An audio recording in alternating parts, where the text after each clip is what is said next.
Hello everybody, Shwmai, and welcome to this A-level English Literature live session, revision session for e-sgol.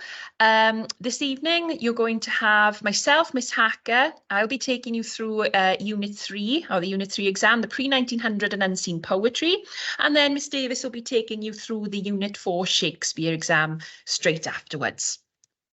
Okay, so let's have a little think then about the exam itself, the Unit 3 exam paper breakdown. So as we know, it's a 2-hour exam. It's an open book exam, so we'll take in clean copies of our poetry collection. And the exam itself is separated into 2 sections. Section A, which is 60 marks in total, is the section that is going to be on the collection of poetry, pre-1900 poetry that you have studied. And there are 2 questions there.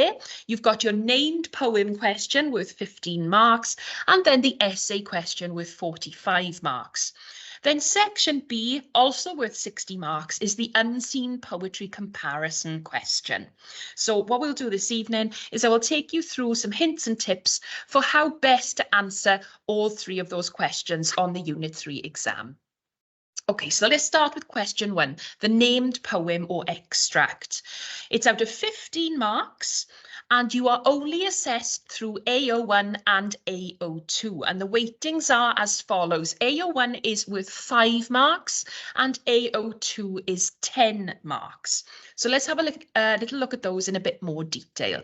The assessment objectives then, what exactly do they mean?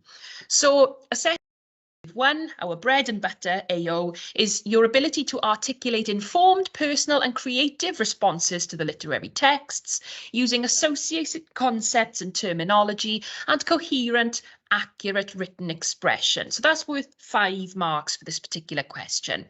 And let's have a think then about breaking that assessment objective down.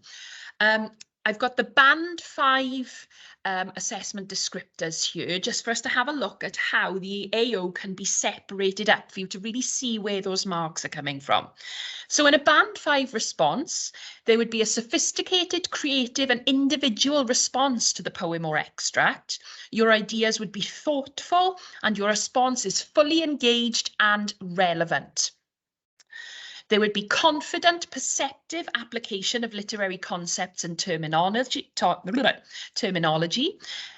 Your ideas would be effectively organised and demonstrating flair, and you would show high levels of technical accuracy and adopt a clear academic style and register. Okay, so essentially we can separate that into 3 sections. You are fully engaged with the question. You've got that application, those apt applications of literary terminology. Your ideas are organised and you adopt that clear academic style of writing throughout. Those are very important to be able to gain those marks in that AO. Assessment objective 2 then, out of 10 marks, is your ability to analyse ways in which meanings are shaped in literary texts. So this is the exploration of the language, form and structure of the particular poem or extract.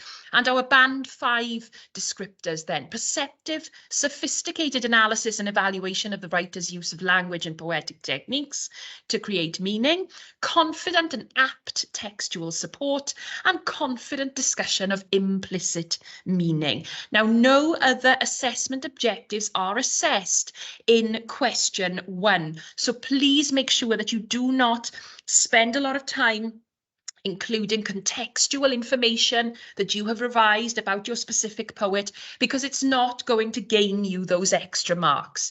AO2 is your ability to analyse in a sophisticated manner the writer's use of language, form, structure and poetic technique. And then it's that confident and apt textual support. That's what we're focusing on in AO2. So how should you tackle this first question then? And what I've got here is a step-by-step approach that is covered in more detail in the recordings that are already on the e-sgol Teams file on the Unit 3 exam. So steps 1 to 6 then. Firstly, we read the question and highlight the keywords and commands. What exactly is being asked of you? Then we reread the named poem or extract that we've been directed to without making notes. So this is our refresher read, our a chance to read back through the poem and just remind ourselves what it's about. Once we've done that, we would then get an overview of the poem in the light of the task. So start getting some ideas in your mind, generating an overview of the poem in light of what the task is asking you. Step 4 then is to reread the poem, now making your notes. Okay, so we're making notes on tone, keywords, imagery, allusion, technique, and so on. Again, really based on the task. Now, this planning stage, as I said in one of the recordings already, can be completed in your pink answer booklet. And then once you've completed your plan and you've finished using it, you would put a cross through it. Or you can complete the plan in the question booklet itself, because remember, the question booklet isn't going anywhere at the end of the exam. It will be collected in by the exams officer and kept and then eventually sent back up to the English department. So the examiner will never see that question booklet. So you're free to write on it or annotate it as much as you want. Step 5 then is to review those notes in light of the keywords from the question. So again, we're constantly reminding ourselves, what angle is it that the question wants us to look at that particular poem or extract? It's not going to be a question asking you to go through the poem or extract line by line. It's going to be asking you to look at a specific theme or idea or presentation of something in that particular poem. So you must be specific. And then step 6 then is to write your response. Again, focusing on the task, the poem, and AO2, the digging for meaning. And if we constantly use that step-by-step approach, particularly when you're revising, when it comes to the exam itself, you'll feel more confident about what you should do and how you should go about answering that particular question. Remember, the way the questions are asked is always the same kind of way. So if you look back at past questions, you can begin to see the patterns for how the questions are worded, and you can use that then as a springboard to begin to create your own questions ready for revision. So just some do's and don'ts then to finish on this particular question. Do start your response directly and relevantly. So don't go about the houses doing a cranking up paragraph, as I like to say. You need to go straight into focusing on what the question is asking and starting directly. Okay, there's no need for sort of long-winded introductions. We go straight into that analysis. Do look for patterns of language and imagery in the poem. Do make and support points succinctly. Okay, so no waffle. You don't have time for that in this particular question. Make your point succinctly and make sure that you get to the point straight away. Do use tentative language. This could imply, or perhaps the writer is stating, or another way of reading this could be that tentative language is academic in its style and register, and it immediately signposts to the examiner that you are aware that something can be read in more than one way and that implicit meaning is present. Do use technical terminology to demonstrate the extent of your understanding. Make use of the terminology to show off, but don't just plonk a poetic term in there without doing anything with it. You must use that to demonstrate how the writer has created meaning. Do take care with your expression, remember to paragraph, and remember to proofread your response once you've finished. And I'll be reminding you about that throughout this, because the importance of proofreading at the end of your response is paramount. Don't start at the first line of the poem or extract and work through line by line. That is not what this question is asking you to do. It wants you to be specific, to look at a specific theme or idea in the poem. You're not going to do yourself any favours with marks or time if you try to go through every line of the poem. Don't write descriptively or narratively about the poem. Being succinct is key. So don't retell the story of what's going on and so on and so forth. You don't have time for it, and it's not particularly academic. Don't write lengthy and clunky introductions, okay? We want to go straight into it, nice and succinct. So a good example is, this is a poem written in the 17th century by John Donne in memory of his deceased wife, Anne. Full stop. A nice, concise, straight to the point overview of a particular poem. Don't make extended or extensive references to context. Remember, for this particular question, it is AO1 and AO2 only. You are not given any marks for contextual knowledge and understanding. That comes in the next question. So don't waste time doing it in this one. Don't use very long quotations or copy out large chunks of the text, even if you feel that that's great because it's taking up space. It's not useful. You need to be really, really specific. You may choose a small phrase or even one word as your textual support, and that's absolutely fine. Don't use technical terms descriptively and for their own sake. So again, don't just plonk the terms in there. On to question 2 now then, the 45-mark essay. As I said, it's worth 45 marks, and you were assessed through AO1, AO2 and AO3 in this question.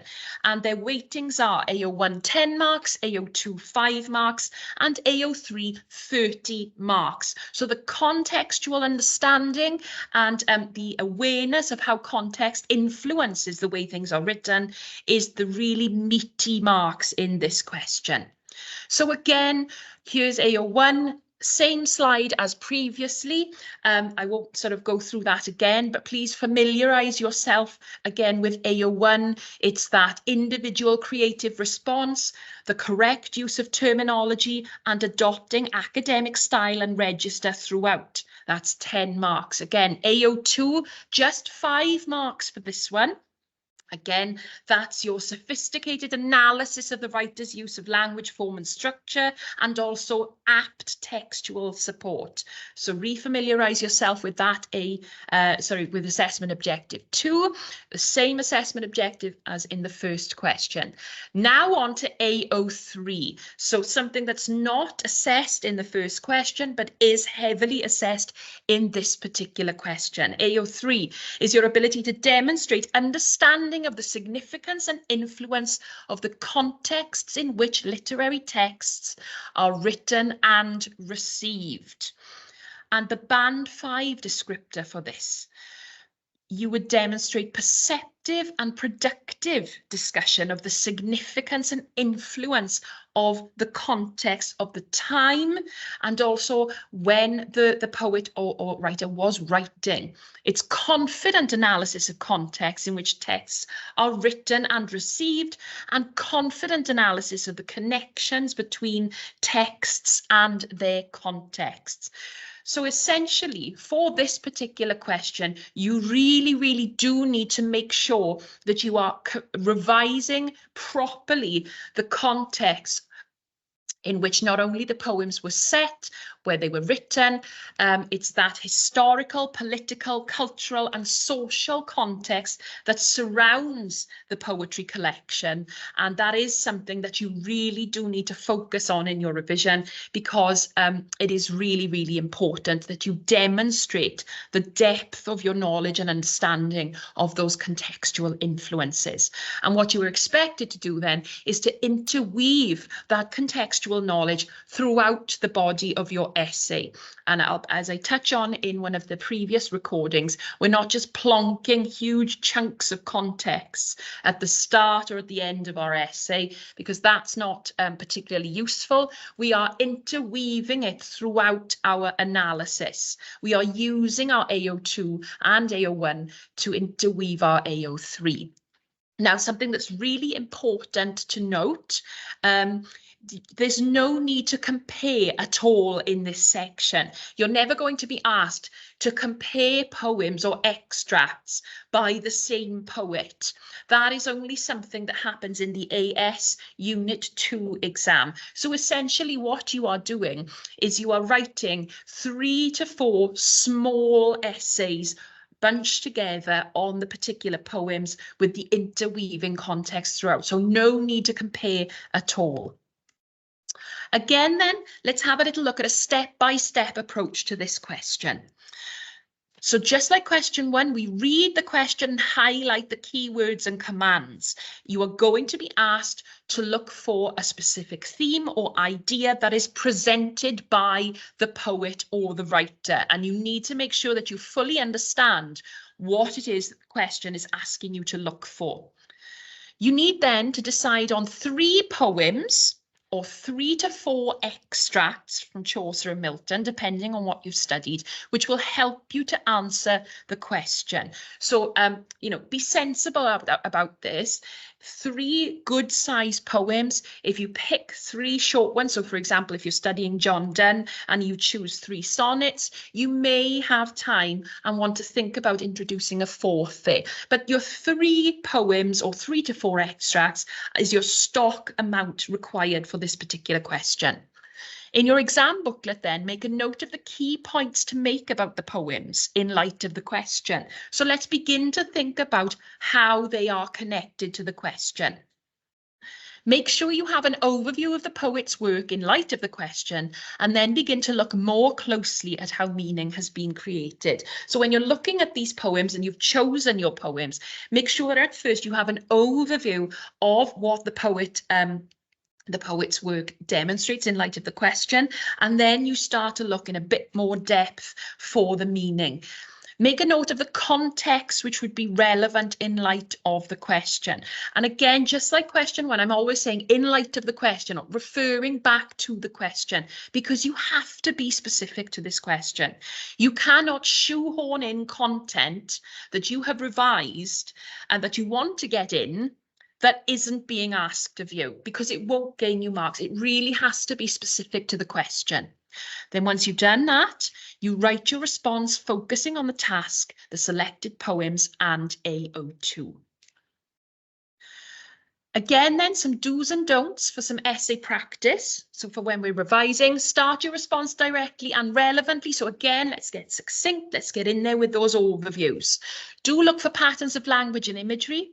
Do make and support points succinctly. Do use tentative language. Do use technical terminology to demonstrate the extent of your understanding. And take care with your written expression. Don't start at the first line of the poem and work through line by line. So just like question 1, we mustn't be going line by line through every poem. You're not going to have time for that. Remember, this is a 120 mark paper, 2 hours, 1 hour on section A, 1 hour on section B. They're both equally weighted, so we don't have the time to be fussing around with going line by line. You need to be specific. You're looking for specific ideas and themes in each poem. Don't write descriptively or narratively about the poem. Again, being succinct is key. Don't write lengthy and clunky introductions. Don't make extended or extensive chunked references to context. Don't use long quotations, and don't use technical terms descriptively and for their own sake. So again, the same do's and don'ts as with the named poem question. The same things apply here. The only difference is obviously that we must be interweaving that context into our analysis. Now we're going to focus then on section B, the unseen poetry question. So again, 1 hour on section A, 1 hour on section B, and then obviously if you're eligible for extra time, then you adjust that accordingly. Now in this particular question, the skills being tested are AO1 for 15 marks, AO2 for 15 marks, and then AO4, your ability to make productive and illuminating connections between the poems, 30 marks. So there's double the amount of marks available for those illuminating connections, comparisons, and contrasts.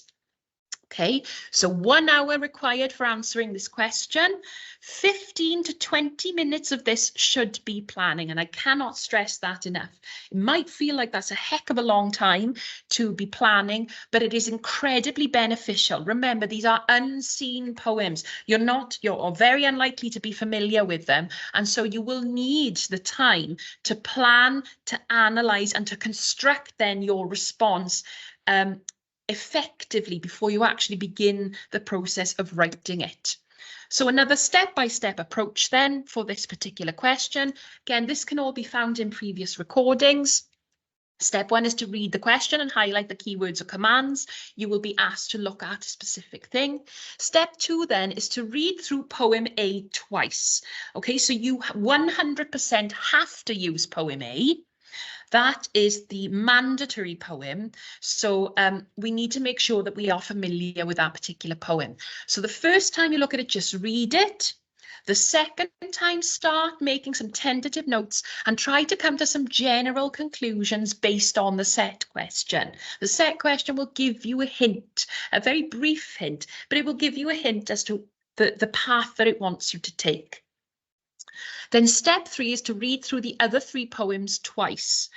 You're going to need to choose another poem to go with poem A, but don't just choose the shortest or the briefest poem just because it's short. You need to read through all of those poems and see which one you think has the best connection with poem A, and that it may not be the briefest or shortest poem. Step 4, choose the poem which you wish to compare to poem A and begin to make notes based on the set question on both poems. So again, we're thinking about tone, keywords, imagery, language, allusion, poetic techniques, structure. We need to be thinking about all of those things. Step 5 then is to begin to make a list of connections. And what I mean by that is comparisons, but also contrasts, differences, which might be useful in your response. Step 6 then is review your notes in light of the keywords from the question. So again, keep reminding yourself what that question is asking. And then step 7 is then when you're finally ready to write your response, focusing on the task, the poem, and AO2. If you follow those steps and make sure that you plan effectively and efficiently, that will then help you to construct a thorough and well thought out response. So some top tips to end then. Avoid the line-by-line approach. Again, throughout this exam paper, we're always avoiding the line-by-line approach. We must be selective. Not everything in the poem is going to be relevant, just like not everything in the named collection is going to be relevant for the question. And begin to make connections and contrasts from the outset. Get yourself into that mindset that you need to be comparing and contrasting at all times. Now, if you want some more information on these questions, along with some exemplars, some ideas, some good examples of opening paragraphs and content, then please check out the other recorded sessions. There are 2 on the Teams folder, one for Unit 3, the essay and unseen poem, and one for Unit 3, the named poem analysis. Take your time then, just to end. It's especially important you take your time to read the poems. Read poem A twice. The first time, just read it. Second time, maybe even third time. Make some notes and try to come to some general conclusions based on the set question. The question itself gives you a way into the poem. Okay, so in the case of the example, it's the presentation of spring. This should now allow you to analyse poem A, which you must write about and give some focus to your thinking. Remember, you don't have to write about every word or every line or even every section of the poem. Focus on the key points that you want to make. If you don't understand a word or a line, does the rest of the poem help you to begin to understand the meaning? But if you still don't understand it, don't panic, just ignore it and move on. Focus on the parts that you do understand. Once you feel reasonably confident with poem A, read through the other poems at least twice. This will give you an opportunity to make good choice for your second poem. There's no right or wrong answer. There isn't one that's more akin to poem A than the others. It's all about the connections that you see. And then once you've made that choice, begin to annotate the poem, always trying to focus on the task and poem A. So just some top tips to close for this paper then. Take time to read all instructions and questions carefully in order to avoid making errors which will affect your overall mark. Remember, you are answering the question that is set, not the question that you wish had been asked or that you were hoping would come up. You must focus on the question that it is asking you. Always avoid a line-by-line approach to analysing the poems in any of the questions on this paper. The balance of text and context is crucial for success in section A part 2 in that essay. The context in the task itself in section A part 2 questions are meant to guide the response, so make sure you refer to it as you answer the question. And then for the unseen poetry then, you must write about poem A. Remember that half the marks for this question are for making connections and contrasts, and begin each essay with a clear reference to the task. Diolch yn fawr. Thank you very much, everyone. I'm now going to pass you on to Miss Davis, who will be taking you through Unit 4. Thank you very much, Ms. Hacker. Appreciate that. So, like she said, we're going to be looking at Unit 4, which is the Shakespeare paper. So, what this paper is testing you on is your knowledge and understanding of your chosen Shakespeare play. And on that note, let's just make sure that we are talking about your chosen Shakespeare play. Don't forget that you have to stick to that same Shakespeare play. Even if you are familiar with another one, you must answer on the same play for both questions, for both section A and for section B. So the reminder again of it being a closed book examination, that the paper is made up of 2 different sections. You've got the extract, which is worth 45 marks. You've got, for section A, you've got the essay then in the second section, which is 75 marks.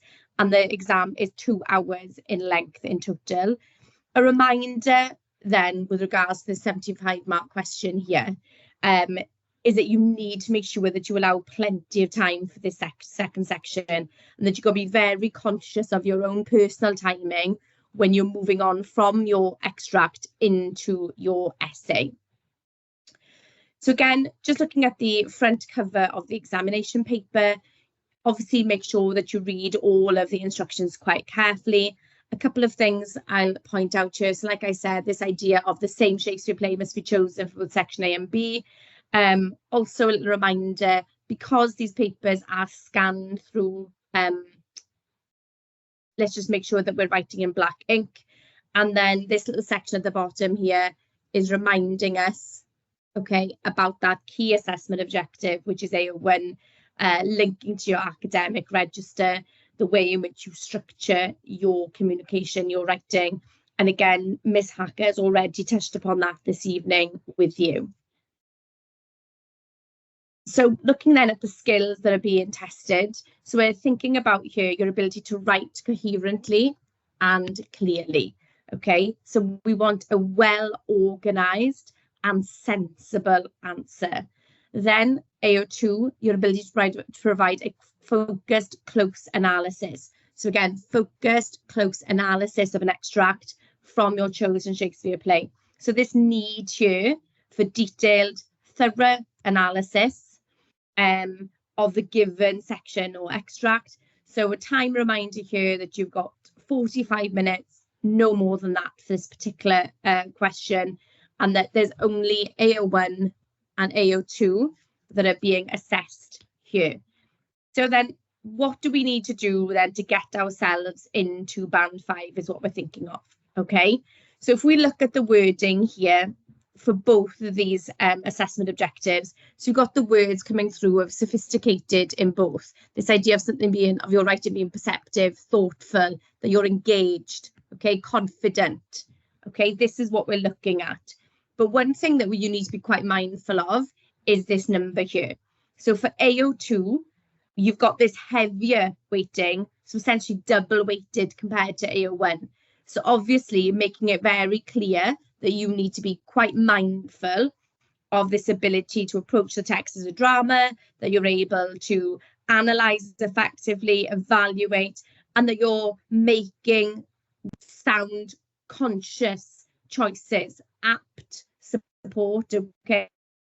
So making sure, like again, Ms. Hacker has touched upon, this idea of being specific, making sure that you are being succinct in what you're saying. You know, the quotations don't have to be, you know, 2 lines long. Your ability to be precise and to pick out the key phrases is what will be marked more highly. So again, the relevant assessment objectives here. So 15 marks for AO1, and then you've got the 30 marks for AO2.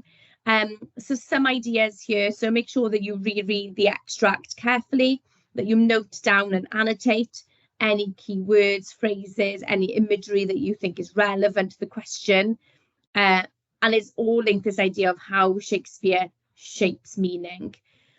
When you're going through, look for any patterning of imagery which Shakespeare may use to kind of reinforce or to try and get you to think about certain meaning, and also think about the impact. Okay, there's no point you saying that there's use of repeated motif of whatever unless you are going to the point of saying the impact that has. Okay, so carefully consider as well the form and structure of the speech in the extract. So for example, the prose poetic form, think about, is it in blank verse, is it in iambic pentameter? But again, make sure that you link those observations to the question focus. If it isn't relevant, we don't need to talk about it. You don't need to write about it. Okay. So timing is going to be really important here with regards to your planning. I would suggest that you spend around 10 minutes planning and annotating before you begin. Okay. The reminder here is that you are only being assessed with AO1 and AO2. So again, reiterating to what Ms. Hacker has already stated this evening, do not include any detailed context because you will not gain any marks for it. So you need to ensure that you start your response here, okay, with a brief overview of what's happening kind of at this point in the play, just to put into some sort of context and to show that you understand what's going on. We also need to ensure that we're reminding ourselves that this is a drama text, and where relevant to the question, you have to be able to show how any staging or setting or dramatic devices have been designed to evoke a certain response from us as an audience. Okay, so effects such as dramatic irony, symbolism, okay? And then your response to the extract question must show that you're fully engaged, not only with the extract, but also with the question. And the examiner will expect to see that you've addressed these particular aspects from the question. So this ability to analyse the presentation that, so Shakespeare's presentation of, say, Lear, Shakespeare's presentation of Hamlet, okay, and your ability then to pick up on the language and imagery. So you need to consider what the audience is seeing, what is the dramatic purpose of the characters in the extract. Those are things that we have to ensure that we don't neglect. So what you've got in front of you here are some of the keywords and phrases with regards to imagery that could be relevant when we're answering a question based on the presentation of Lear at this particular point in the play. So there is your question focus here, okay? How does Shakespeare present Lear at this point in the play? Okay, as you can see in red, we've got repeated use of words such as eyes, see, okay? The imagery choices here, I've got this repeated link to this idea of sight when referencing here, those of you familiar with Lear, the blind Gloucester. So again, going back to what was said in our recordings and also what Ms. Hacker has referenced, we are not going through this extract essentially line by line. You can look at the imagery choices that are made here. So repeated use of link to sight, for example, you're looking at, you know, line 1, line 2, line 4, line 5. Okay, so it's not simply just a line by line approach you're looking at. Okay, we're making sure that we deal with that as one point of analysis. And then you've got some thematic aspects here, this idea of justice, authority, and you've also then got this idea of justice being repeated here towards the bottom. So thematic aspects you could look at, and then you've got links. You could potentially say that links this idea of status and power, quite possibly. And then you've also got use of colour, and you've got use of aspects such as tattered clothes, robes and furred gowns, again looking at status, power, wealth, quite possibly, or lack of. So make sure that you are mindful of that, and also be conscious of the use of punctuation. So look here in the first few lines, okay, you've got this use of Oh, are you there with me? So question mark. No eyes in your head, no money in your purse, question mark. And then what that mad, question mark, which is the thief, bark at a beggar. So repeated use of questions. You could look at use of the repeated use of semicolons here as well. Okay, so lots of different aspects you could potentially be considering. So here's an example of an approach that could potentially be taken here. So Shakespeare uses black comedy to emphasise the pathos of Lear trying to engage with a blind Gloucester, as his vivid bluntness about his blindness, get the glass eyes, confirms his mad state. The end of the extract, however, shows a new calmness and recognition of Gloucester as he feels the need to impart his new insights to his friend. The blank verse and use of semicolons and monosyllabic words and last few lines help to add a new sense of dignity and calmness to Lear, in contrast to the more colloquial discourse at the start of the extract where Shakespeare uses prose. The frequency of exclamation marks and question marks in Lear's speeches helps to create the impression of Lear as ranting and preaching about the world as he now sees it. Okay, so there's some sort of idea of how you could approach it. Okay. And again, here we've got some developed answer, okay, just an example so you can see the expectation. So here you've got this kind of Shakespeare presents Lear in a state of mental confusion as you wander sort of Heath, but also shows some clarity and insight into the ways of the world. So starts with a clear focus and there's a clear appreciation of the question that's being shown here. Then there's this conversation or this discussion here about the imagery of sight.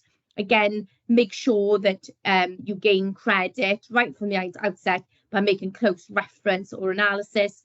And again, notice towards the bottom here in the italics, you've got lots of quotations, but notice here the short, precise, specific, apt support, okay, which demonstrates clear understanding, all right?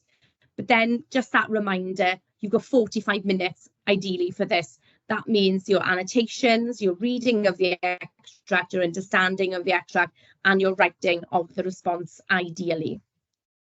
So we move on to your second section, and we ideally would like to allocate an hour and 15 minutes for this. And that obviously has got some built-in sort of planning time as well. So you've got your first point here. So in your response, you're required to analyse how meanings are shaped. So here you've got your AO2. Okay, then you've got the requirement to demonstrate understanding of the significance and influence of the context in which literary texts are written and received. So here's your AO3, and then you end then with your AO5, where it's asking you to show how different interpretations have informed your reading. Obviously, we don't neglect AO1, okay, the need to write accurately, structure your essay accordingly, okay, and obviously to maintain that sense of academic purpose and register. Again, that reminder that you had in the rubric towards the start, that this is a closed book examination. So there's that expectation then that you have prepared fully, that you have done your revision beforehand, that you have learned your quotations, you know your context, and you also have got some critical readings and ideas and interpretations to hand. Okay. So we'll just quickly go through the skills that are being assessed. So we're thinking about your ability to write coherently and clearly, to look at how Shakespeare shapes meanings through relevant language choices and dramatic techniques. Again, I cannot stress enough the importance in this paper to be able to comment on the dramatic element. Okay, we have to ensure that we're thinking about the play as a play on stage and yourself as an audience.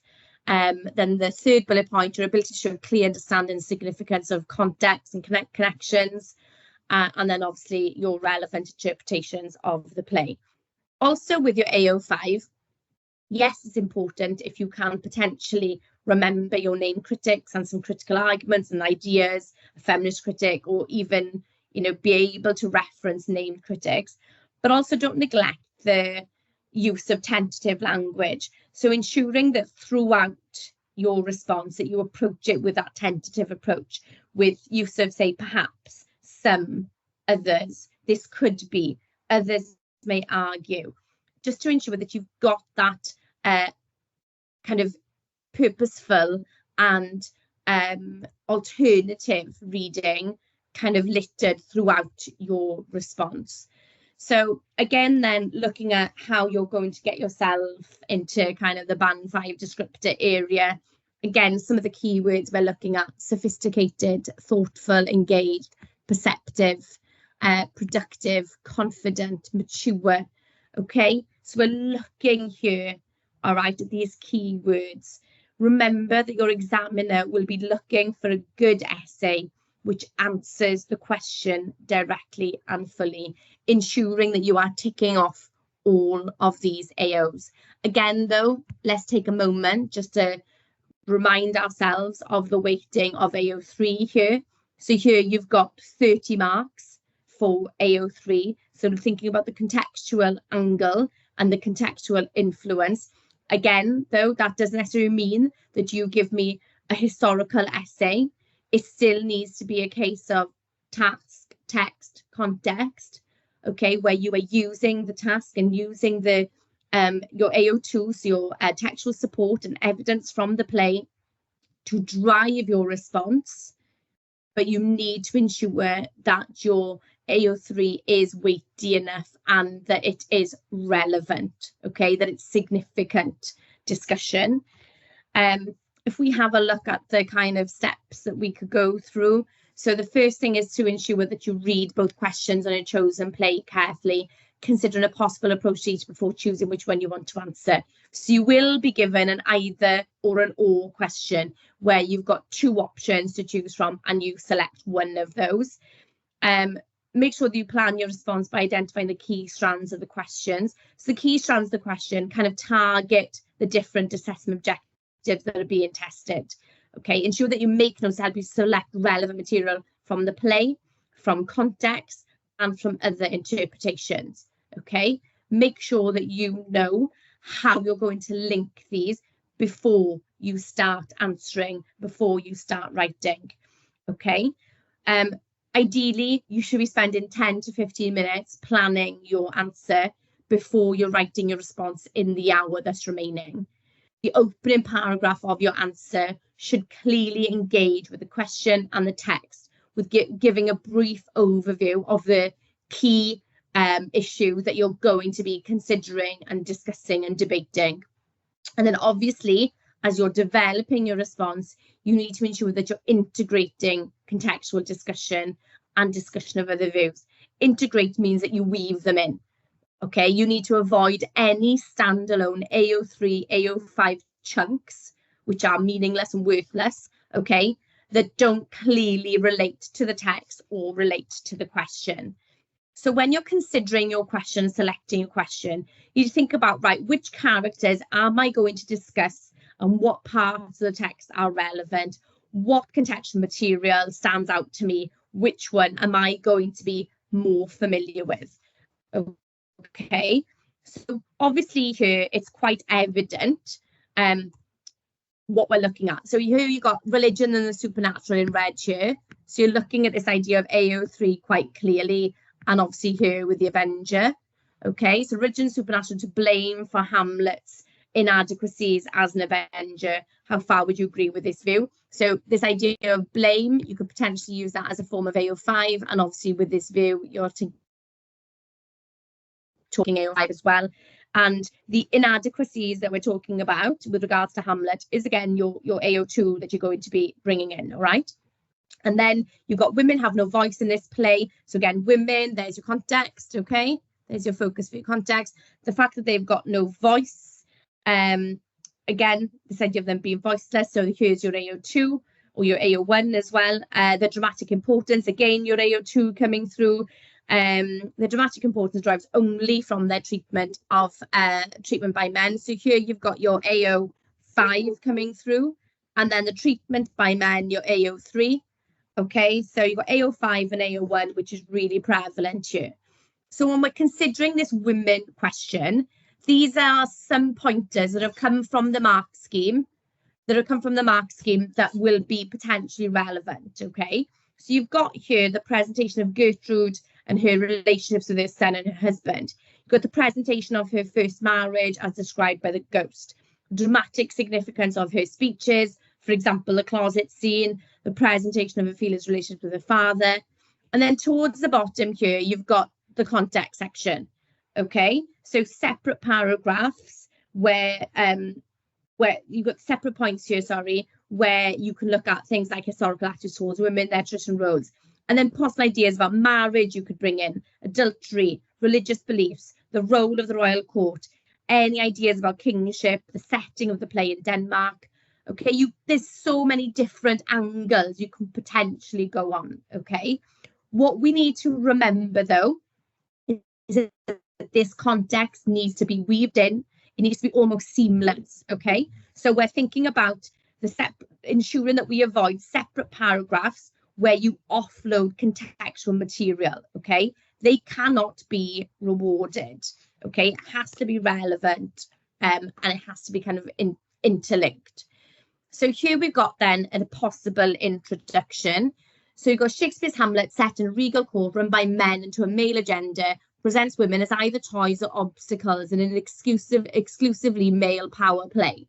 So opening here with your regal court, okay, your AO3, and then you've got men and to a male agenda, linking to the question straight away.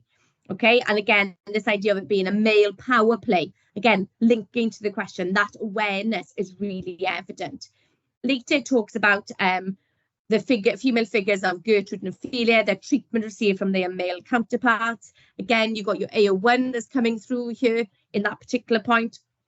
And then talks about the ambiguity of both Gertrude and Ophelia. So you've got your AO2.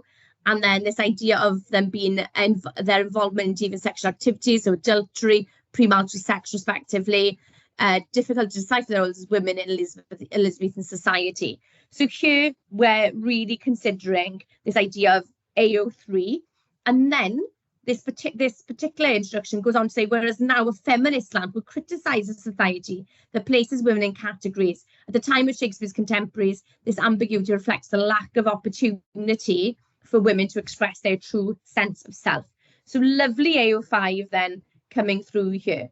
The only thing that possibly is lacking in this introduction is maybe some textual support, a little bit of AO2, just to support and back up some of the statements that are being made. Okay, and then finally, just consider your timing. Okay, make sure that you leave a full hour for writing the essay, and after thinking carefully about how you will approach the question, you make notes, you plan, you select your material, and obviously try and read back over your work if you've got time at the end before you come together with a short conclusion.